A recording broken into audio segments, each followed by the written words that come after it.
Mr. Putin, the world is undergoing a fundamental change. We can see people voting against the old political ideas, old political elites. There was Brexit, and many people say that that's why Trump won, because people voted against the political elite. So have you discussed these changes? And during the General Assembly session, you said that you asked whether they understood what they've done.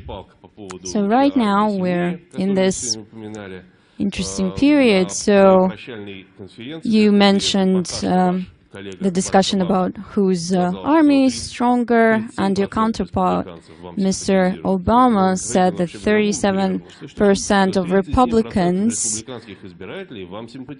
Republican voters like you,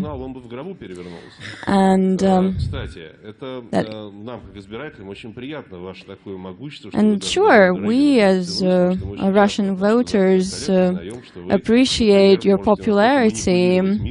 And apparently you are so powerful that you can influence the results of the elections.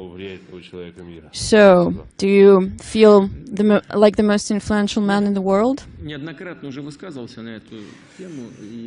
I have repeatedly made statements on that. If you want me to say it again, okay, I'll do that.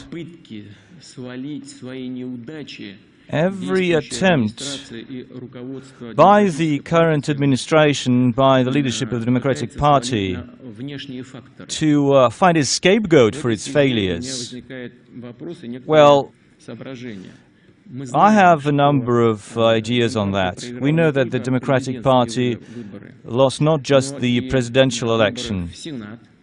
They lost the Senate elections, they lost the Congress elections. Well, is this I'm to blame?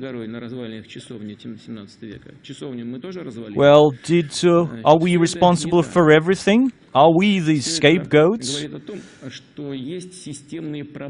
It just signals that the current administration has systemic problems. I spoke about that at the Valdai Discussion Club. There's a gap between the perceptions of what is good and bad with the elites and the perception with the grassroots.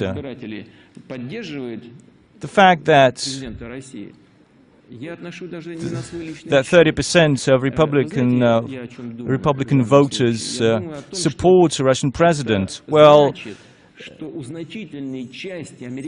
I'm not to be thanked for that. It means that the vast majority of the US population, have the same ideas of the world order, of the threats and challenges, common threats and challenges. And this is good, that there are people who share our traditional values.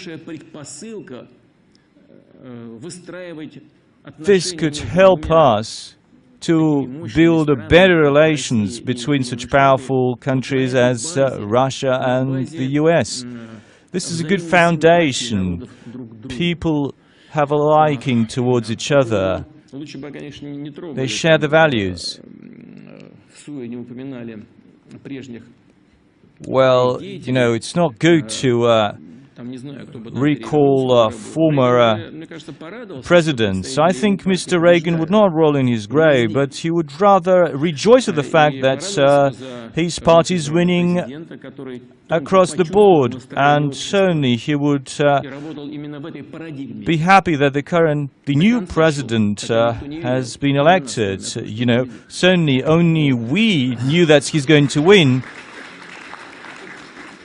None except us believed he's going to win. Now, if you look at the legendary Democratic leaders, they would roll into their graves like Mr. Roosevelt. Even in the most difficult times of the Great Depression, At the end of the 90s and during World War II, he united the nation. The current administration has split the nation. And the call on the electors not to vote for Trump is a step towards dividing the nation. And two electors didn't vote for Trump, and for Hillary there were 4 electors that didn't vote for Hillary. So even on this, the Democratic Party lost, and I think that's a blow to them. It's a humiliation for them. If you lose, you need to lose with dignity. So I would like to have, both with the newly elected president and with the leader of the Democratic Party, to have business-like constructive relationship.